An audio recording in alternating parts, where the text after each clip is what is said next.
Welcome to the Mastering Sales and Negotiation podcast from Huthwaite International. Joining us on this episode is Will Ockenden, owner at top 30 UK PR agency, Prohibition.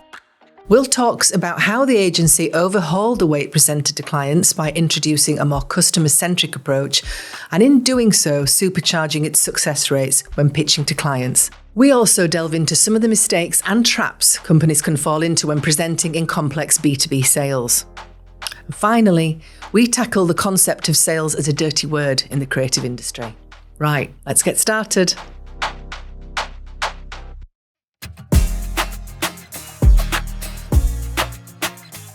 Welcome to the podcast, everybody. So would you like to start, Robin? I will do. Will Ockenden joins us. And Will, tell us a little bit about your role and what you do. That's a good question to start with. I am one of the owners at Prohibition. We are a PR and social media agency. We're based in Leeds. We've been going about 13 years now. We work across business to business and business to consumer sectors, and we are a top 30 UK agency. And you and I worked together, and we created a program specifically for you and your more senior members of the team. And just tell us a little bit about what you needed at that point, did you think? Yeah, it was quite an interesting brief, actually. I think as a creative agency, we're a little bit arrogant in that we assume we're brilliant at selling. And what happens in every agency I've ever worked in is the same.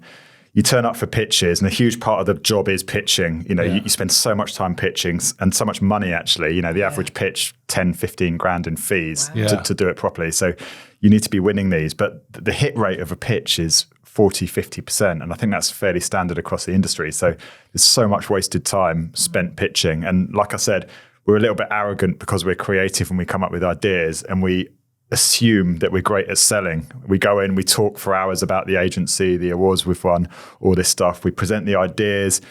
We get to the budgets and we kind of shuffle them through because it's a bit embarrassing to talk about. Money. And then we walk away and think we've done a great job. But it's obviously not that great a job because there's a 50% hit rate. And that is fairly standard actually across most creative agencies.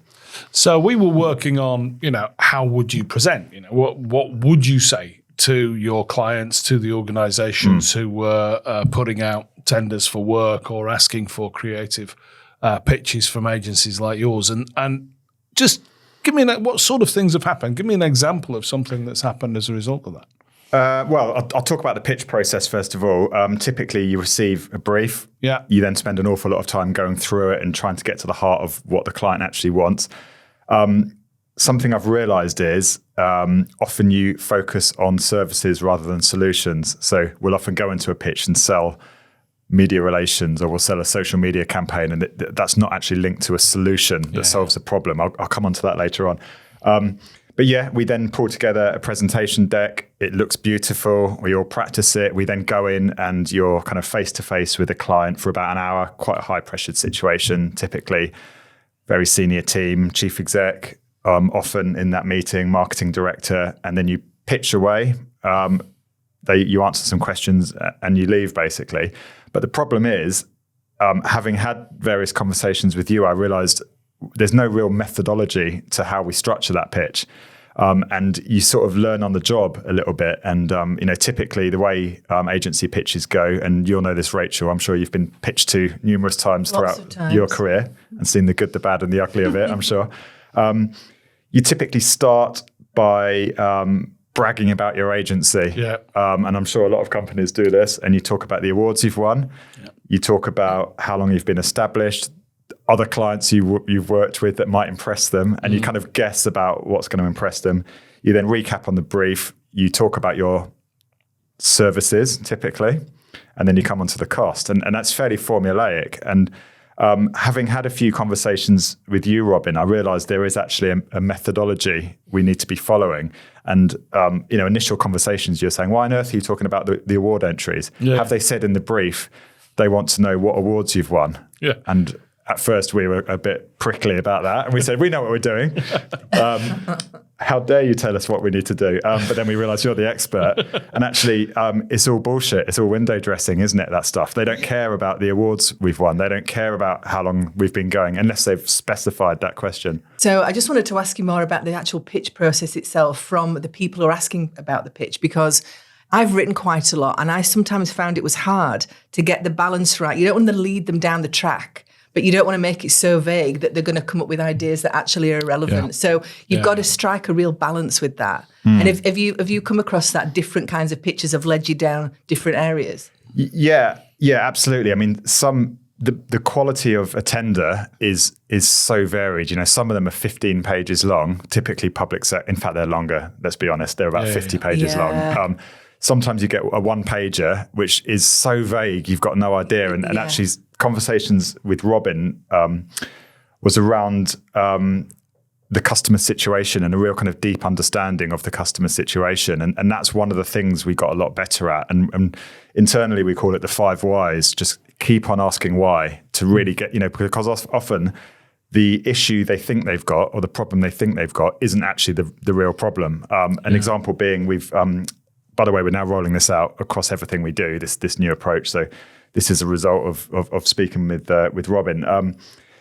A law firm, talking to a law firm, they wanted brand awareness, which is essentially more people thinking positively about the law firm. And that to us is quite a vague objective. I mean, what does that mean? And we asked lots of whys basically, and it can get a bit awkward actually. You end up putting the power balance shifts a little bit, and you end up putting the client under a bit of pressure, saying, "But why? But why? But why?" This is happening in real time, isn't it? They're answering these questions in real time. They maybe haven't given it the thought that they should have done at the same time. Exactly right. And what actually we got to the heart of, yes, it's about brand awareness, but it's brand awareness because they want to boost their employer brand, because they want to boost recruitment. Right. And we kept on asking why. But then we got further than that. And this is when we can start putting together a really compelling sales proposal. We found out they struggle with recruitment because they're a regional law firm, and they're not one of the, they're not a London-based American law firm.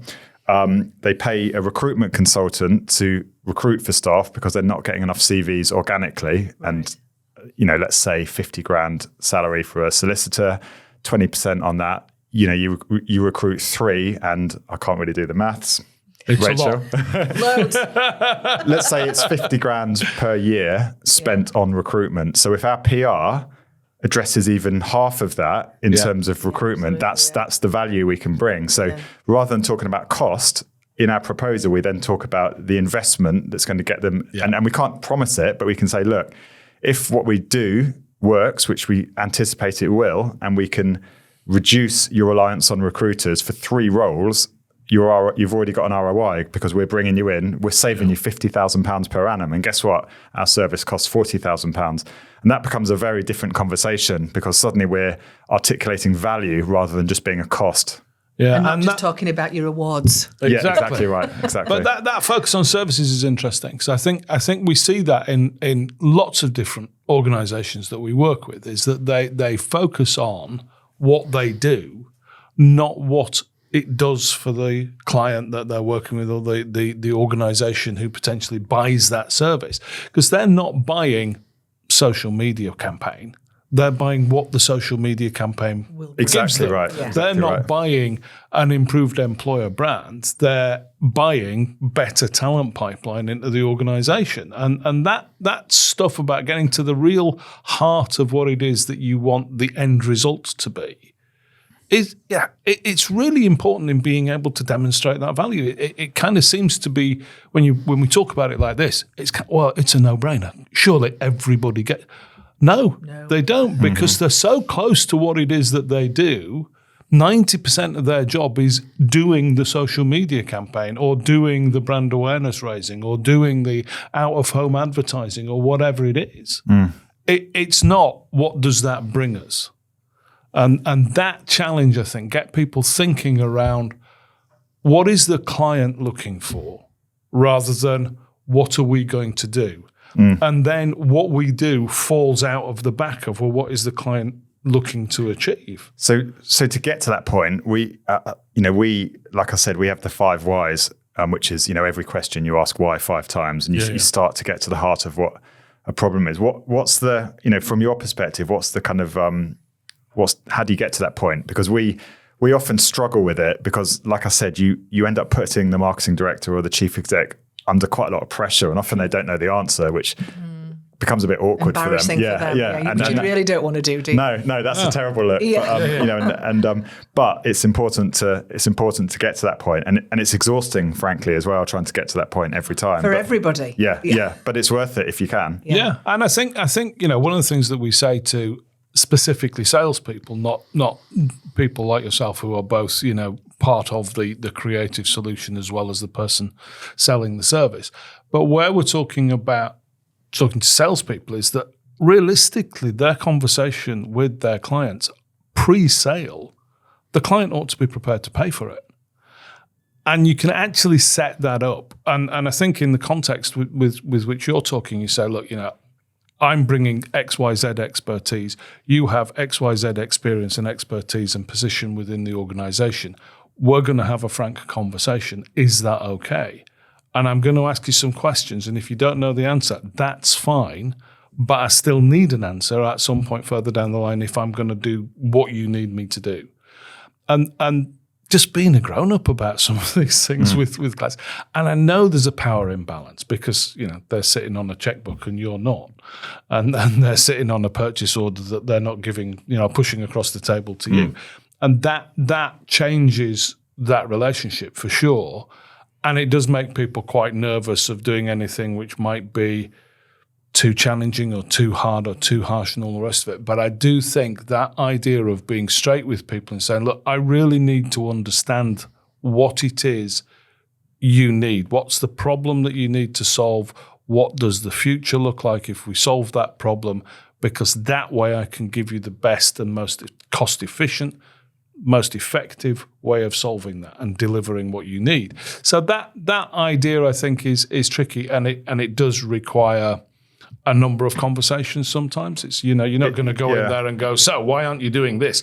And the first opening question of a meeting, that will be both weird and will probably result in you them calling security and having you ejected. Which, it can't be. You're absolutely. It sounds to me like a suboptimal outcome from the meeting. But that idea of actually saying to someone, "This is what we're going to talk about." I mean, do you get so much pushback that it doesn't work, or is it kind of an awkward stage that you go through and then it results in something positive? Good outcome at the end. Yeah, it's a mixed bag. I mean, it depends who you're speaking with. If it's someone senior, typically they will have access to that information. Often what happens is you're dealing with a kind of a mid-level, brand manager type person, and you never really get satisfactory answers, and you have to, it's either default back to not really knowing, or I'll get back to you.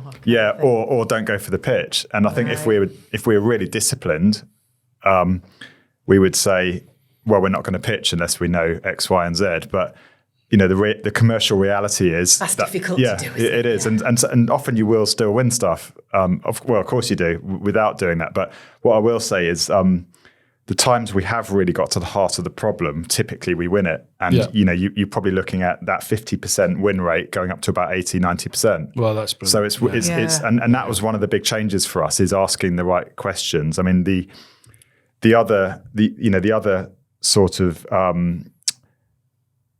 big game changer for us was actually how we physically structure our decks.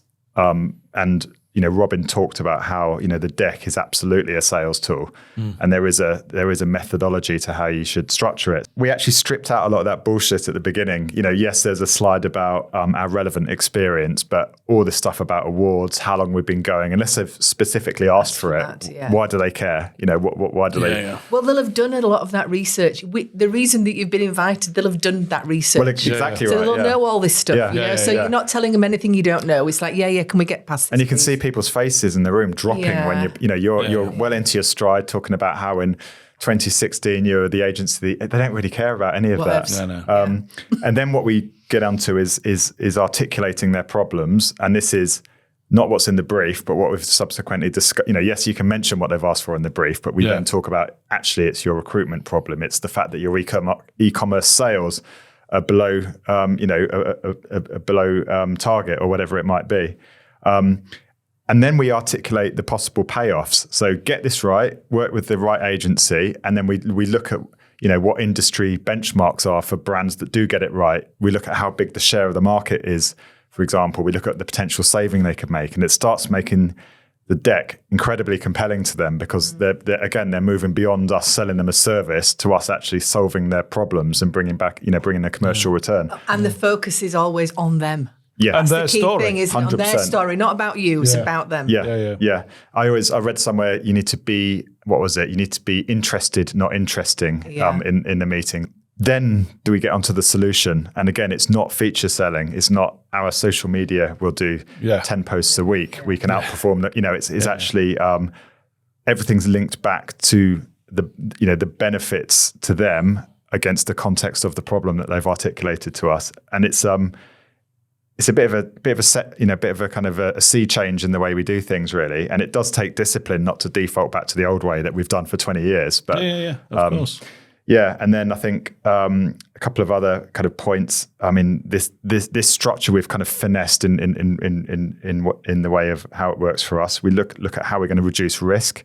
So any kind of investment is a risk, and that's our chance to talk about the fact that, for example, we'll phase budgeting so they're not having to spend the whole budget up front.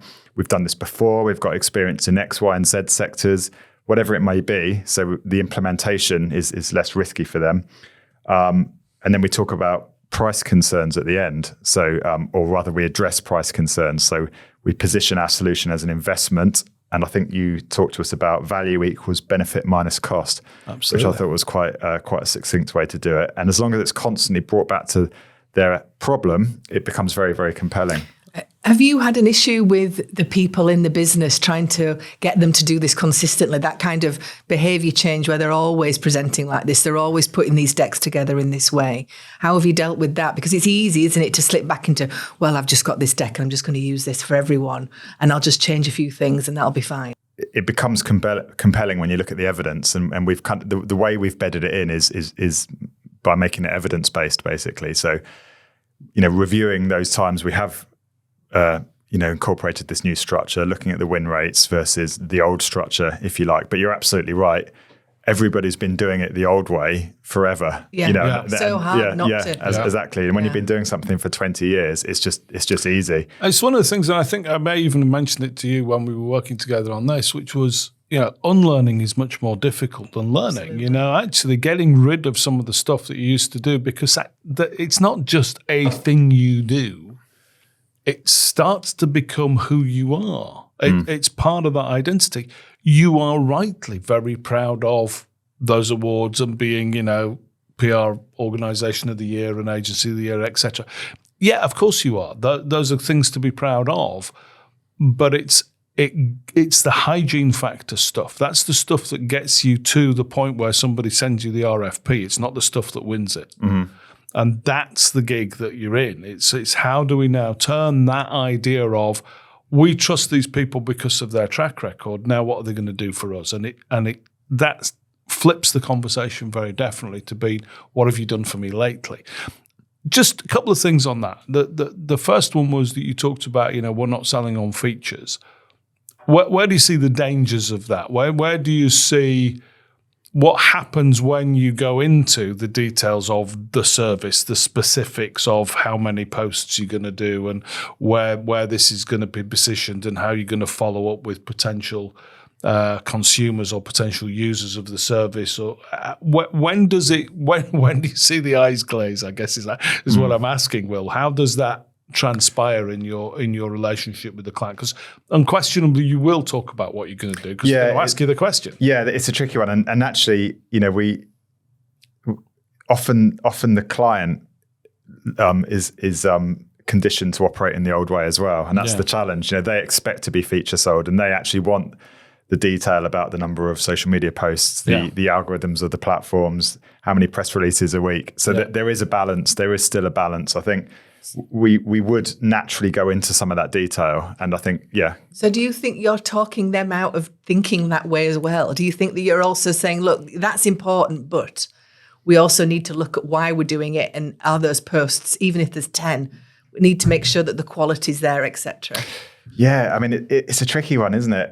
Because if we're not careful, we're too sophisticated with our approach, actually. And that's fine if you're talking to a chief exec, but a mid-level marketing manager, they the way they think is, okay, we want to buy we want to buy a PR service, we want to buy a press office and 4 press releases a week. And if you start talking too much about these very big macro issues and benefits, they're seeing it very formulaic. Yeah. So inevitably, there's a bit of a balance. But also, there's an issue, isn't there, that we accord importance to the things that we can easily measure, rather than measure the things that are really important. And actually, looking down the line to the law firm that you talked about, having better candidates coming forward organically without having to use the services of a recruitment agency, that's 6, 9, 12, 15 months hence. That's not next week. Next week is how many social media posts you're putting out, or whatever the brand building strategy is that you're using. And I can measure that. The fact that it doesn't matter a damn how many there are, it matters how good they are, and it matters where they're targeted, and it matters how they actually then shift the dial further down the line. That stuff is what's important. Yeah, and sales, marketing, PR-related industries are very, very guilty of that. Well, on very that, guilty of that. The emergence of social media has been a nightmare. We just we measure outputs all the time, and we call them vanity metrics. So, absolutely. PR and social media people are very good at measuring things that don't really matter. So how large is our social media community? So what's that actually got to do with your organizational objective? We've actually rolled out, which was a kind of a sub project after we looked at how we sell and present, how we measure. So there's a comms framework, PR and comms best practice framework called AMEC, which is an international framework, and it encourages you to articulate and establish not just comms objectives, i.e. we want to improve share of voice, but organizational objectives. And then you map your tactics against those objectives, and then you measure the right things. So it avoids basically measuring outputs. Just numbers. So, numbers and outputs. And it means every comms intervention is then linked directly back to those organizational objectives. Right. And it helps you demonstrate ROI. And it's actually a really great tool to get buy-in from the board, because that's how the board, the C-suite think. Like that, And suddenly, guess what? The marketing director's got twice the budget released, because they can actually prove the impact of what we're doing. The other challenge, I suppose, is sales is a bit of a dirty word in the creative industries. Surely not. It's a dirty word in any industry. Sales leaders like myself, we don't need to leave that in. Sales is a bit of a dirty word in a lot of industries, and I think that there's a bit of resistance to view ourselves as salespeople in any capacity.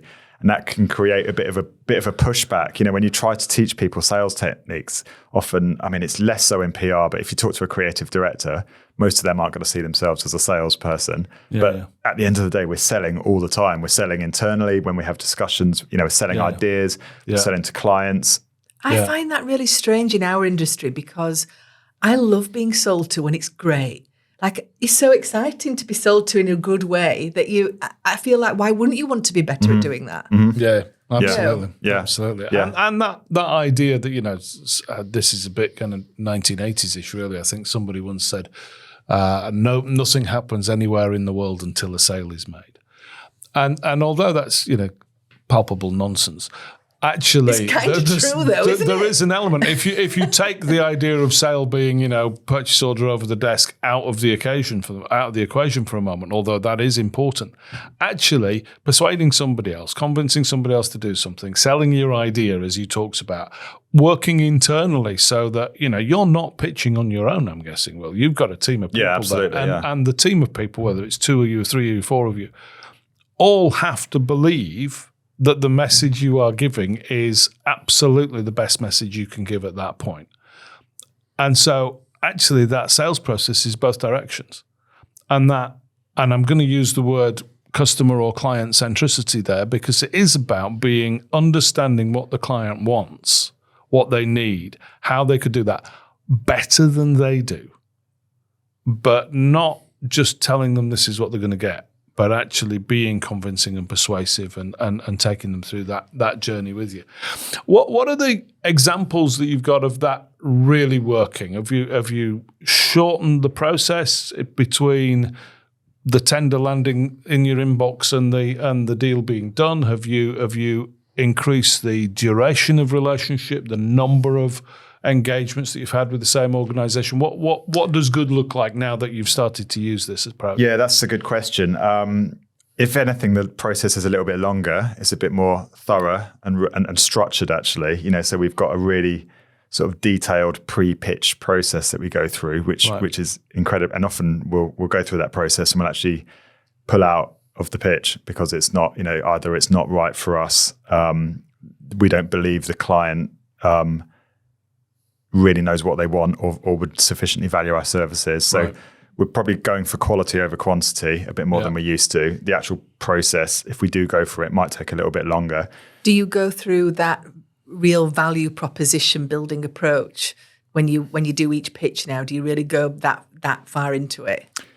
I mean, some sort of tenders are very transactional, and it's quite honestly not worth this whole process. But we have we call them whales. When we get a whale, which is basically, and we've got certain criteria, 150k plus per year.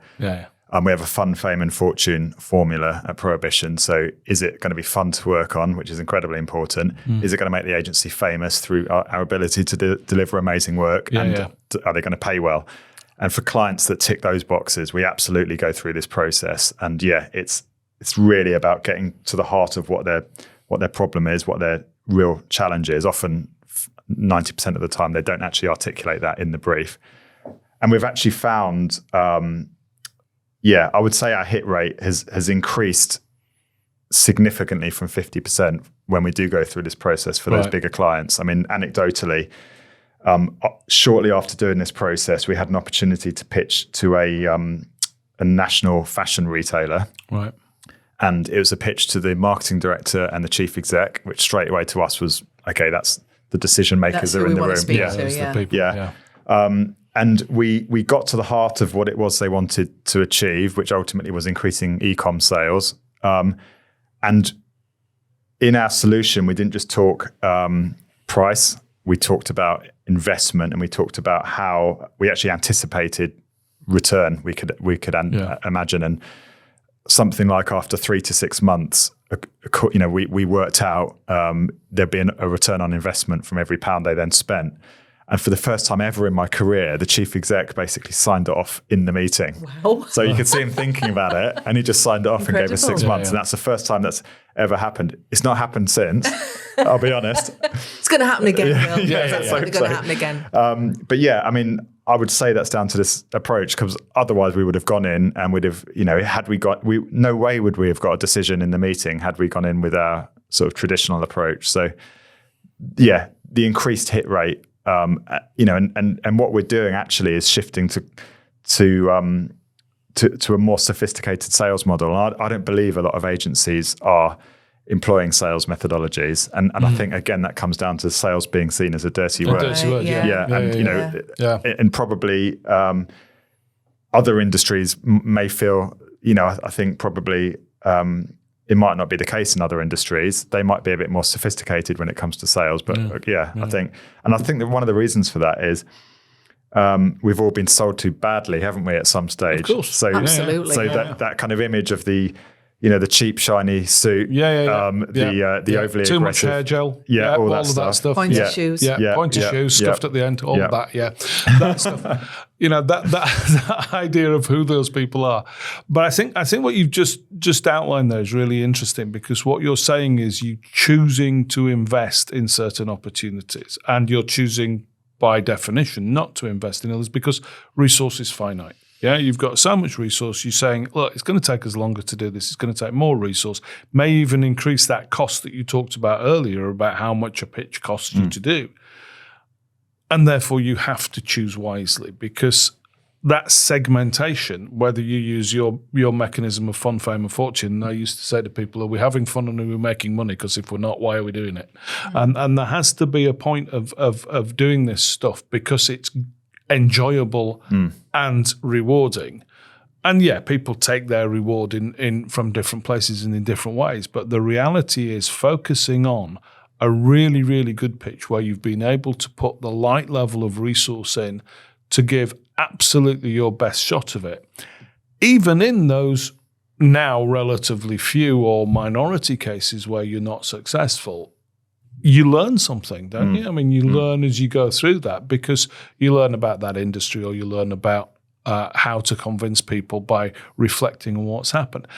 Is that now part of your after pitch process, that idea of what have we learned from this? What have we got better? Yeah. I mean, we've never done the analysis in terms of how much this is the same for every agency, by the way, I would say in most marketing sectors. Sure. But if you looked at how much you've spent on pitching in a year, your blood would probably run cold. I mean, I would hate to think it, but and actually the model's broken, and this is a long debate in the industry. I mean, this year, funnily enough, the first time ever, a client has offered to pay for our time to pitch.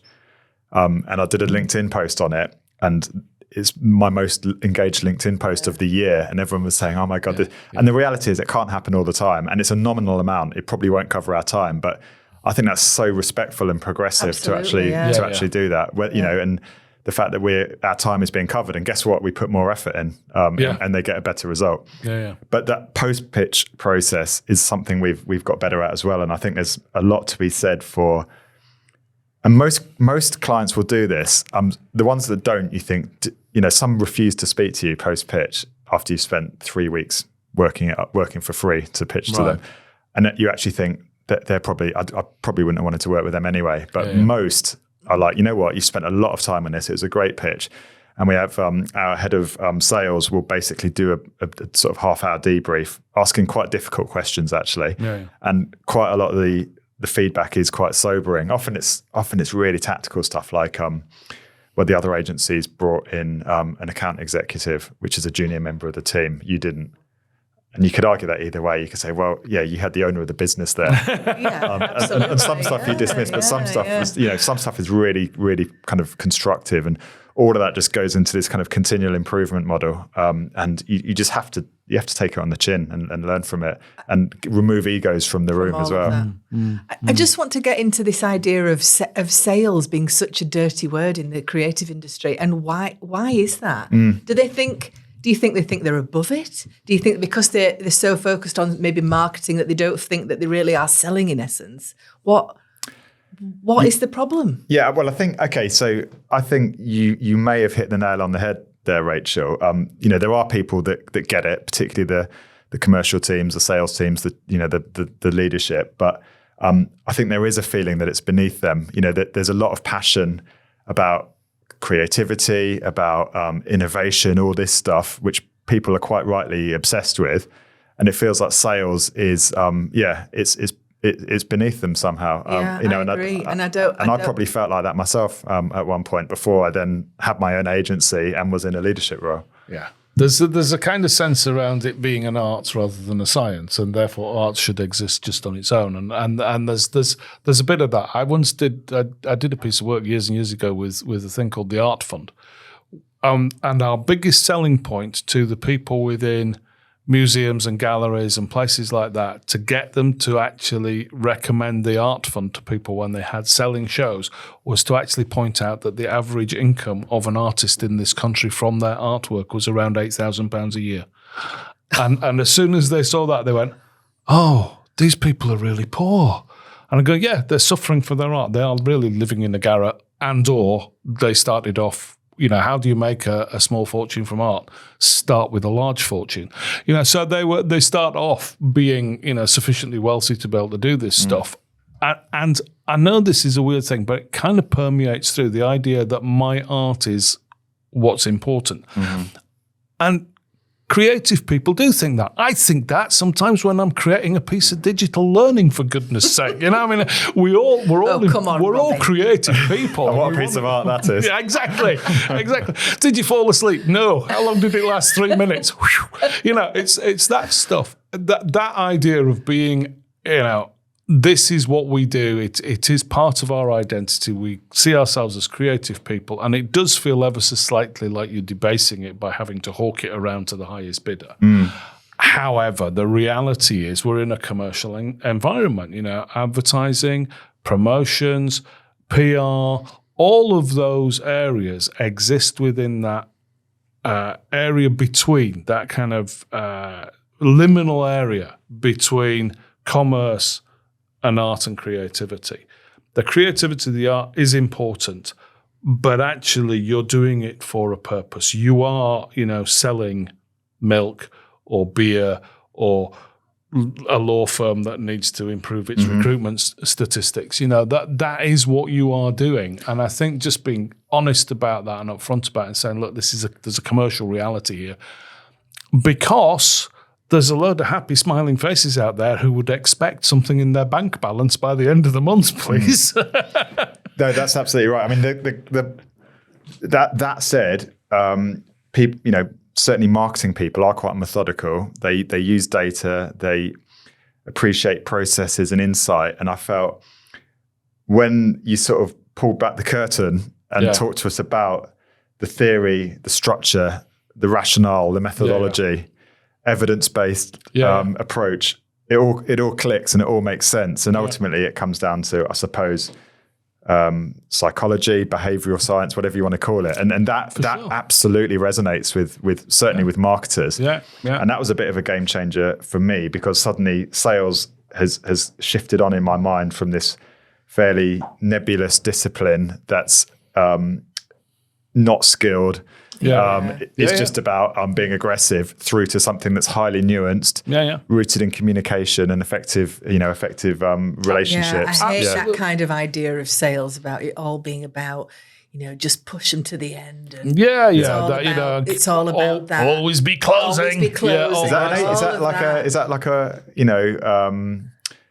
Wall Street 1980s kind of vibe? Is it? There's an element of that, and certainly if you look at the way that business is presented in the popular media, whether we're talking about on news reports or we're talking about films or we're talking about documentaries about people who've done bad things when they're in business, whatever it is. There is an underlying core about all of it, which is that we're only interested in money and fundamentally we're greedy. Greed is good. All of that stuff, that kind of whole sense coming down with the braces and the power suits comes this sense of a complete focus around money and greed and all the rest of it. So you get that sense, but the reality is that when you are selling something, you're also solving people's problems and giving them what it is that they want. And I think focusing on that end of the equation is important. Because in order to do that, you have to ask questions. And what do we know from academic research about how you build rapport with someone and therefore make a human connection with the person with whom you are trying to persuade or trying to sell something, is you ask them more questions than you talk. And that's really, really simple to think through. So now we're asking you some questions. And some of the questions that you're asking might be perceived to be quite challenging and maybe not what people were expecting. But actually, if you're coming to a PR agency and you don't want them to break the mold, what the hell are you going to a PR agency for? That seems to me to come with the territory. So the idea that they're going to make you uncomfortable and they're going to help you think about things that you hadn't previously thought about and maybe didn't want to is part of that mold breaking process, isn't it? I mean, what within that world of marketing, you talked briefly there about your LinkedIn post and all the rest of it. Clearly, how organizations contact their audiences has massively changed in the past 10 years and continues to change and evolve as people maybe start to shift from one platform to another platform, and that platform becomes their primary platform because it's run by a lunatic. How does that play out in terms of your need to understand a whole different industry to the one that maybe you understood when you were coming in? I think it goes even further than those platforms. Now, from a marketing and PR perspective, you've got insight tools on top of those platforms. So you've got so much information, haven't you, that you can draw on. Yeah, the big game changer for us in the last few years, we always knew we wanted to be known, trusted and liked. And by the time we get a brief or we walk into a room, we wanted a lot of the hard work to have been done already. You can't be persuading someone in a room that you know what you're talking about and that you're well known. That should have already been done. So the big focus for us is stop trying to sell through our marketing, but establish ourselves as this known, trusted, liked piece, establish ourselves as experts that know what we're talking about. I guess you call it content marketing. We will look at key sectors, we'll talk with authority in those sectors, we'll offer value to prospective audiences in the way of whether it's webinars, whether it's podcasts, whether it's free papers, and the sale will come. When the time is right, the sale will come. And by the time you walk into that room, you've got this huge body of knowledge behind you, and that already sets you apart from your competitors. And that kind of focus on adding value through content has been massive, because actually, I suppose the sales process starts way before the brief even comes, doesn't it? Absolutely. Because I mean, how often does someone? We work with a bed client. People buy a mattress every 10 years, so their job from years 1 to 9 is to establish themselves as the de facto most technologically advanced and most comfortable mattress. And then when they are ready to buy, they naturally think of our client. And I suppose it's the same. You've got terms for it, haven't you? It's do you refer to it as the buying cycle? Yeah. So this is early in the buying cycle, isn't it? Changes over time. Yeah. That's when something's changed, like the bed is, this mattress, there's now got a spring which is sticking into my back or whatever it is. I'm not sleeping as well. I'm trying to think about it now. I've decided to change my bedroom, and I can now have space for a larger bed or whatever it is. That 10-yearly cycle of something changed, which means that I am no longer satisfied. That's the key thing. And you need to make sure it's your company, your brand that is front of mind. That you really exist in that space, and that changes over time. Yeah. So there is that constant process. And to what extent, coming on to that idea of this better solution-based service for your clients, i.e. resolving their issues, delivering their end requirements, to what extent has that seen you're being more aware of what's going on in those businesses and therefore able to, I suppose, interpose earlier and to say, have you thought about, you could do, what about? Has that led to longer term relationships, repeat opportunities to work with them? Yeah, I would say so. And focusing in on those, rather than trying to sell to every single sector, we're now focusing on key sectors where we can. Our knowledge is now narrower and deeper in those certain sectors, and that gives you the opportunity to go to the trade shows, to do keynotes, to understand those regulatory changes that might be coming up and have those conversations. So getting to being in the sector is so important. I mean, higher education, for example, is a sector we absolutely know inside out. The food and beverage, hospitality, they're kind of key sectors we work in. It does take a bit of a leap of faith, though, kind of shifting from trying to win everything and be all things to everyone. Yeah, and also the kind of this shift to, we're going to stop. We still do lead generation activity like everyone does, but shifting a big portion of the marketing to non-direct response, thought leadership. Yeah, it's a leap of faith, and you've got to think this will start paying dividends in a year. Yeah, it's a long game. Yeah, it is. It is long. It's quite a challenge, though, to get directors at some levels to actually understand that this isn't just going to be something that's put in someone's face.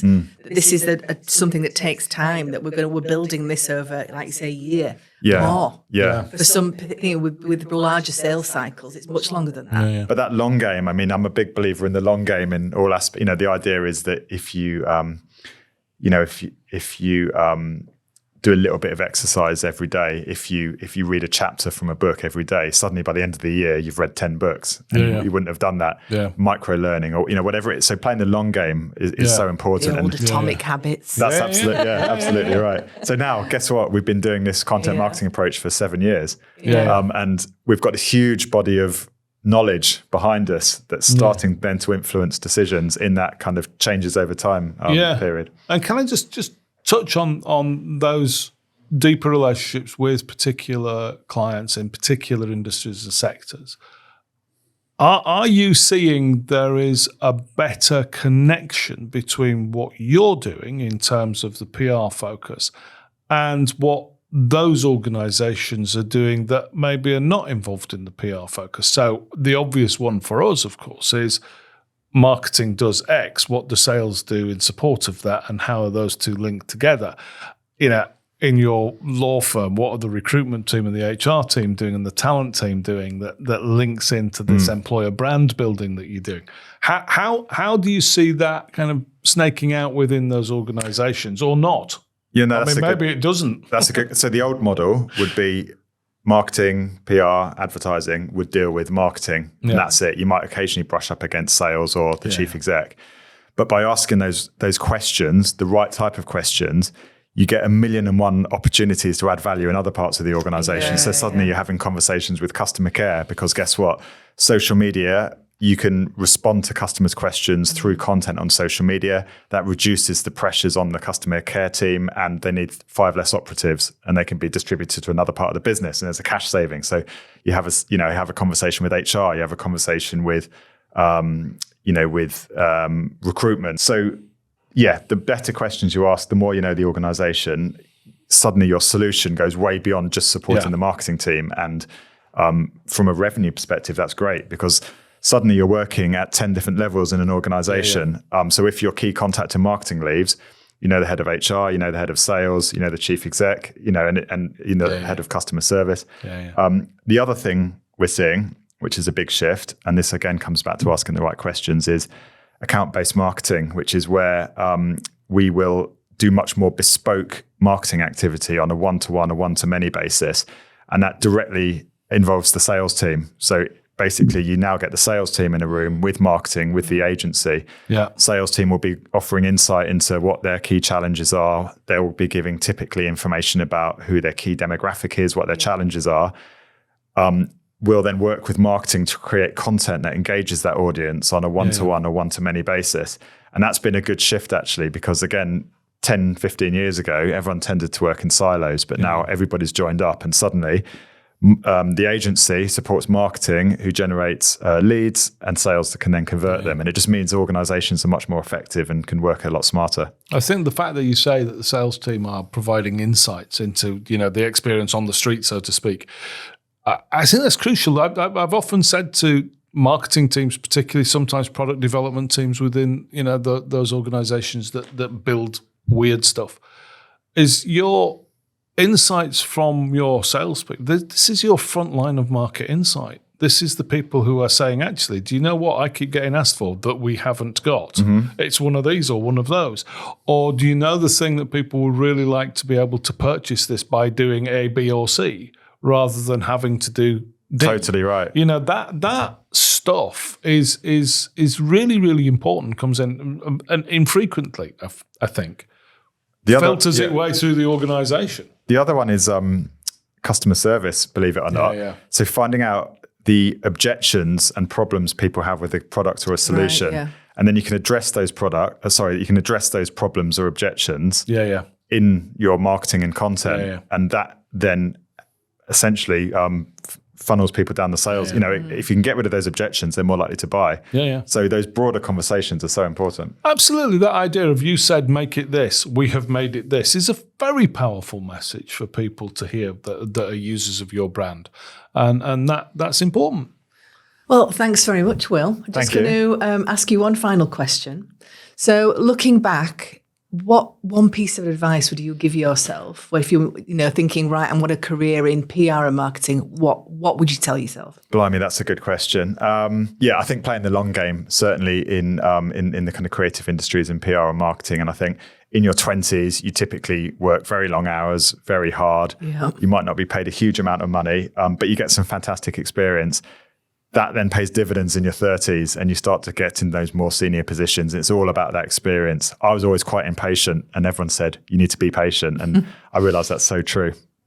Thank you very much. Yeah, thank you, Will. Some great insights over the course of that session. And if you enjoyed those insights, don't forget, you can subscribe to this podcast. There'll be loads more, so get in early. Your friends will really hate you because you're one up on them.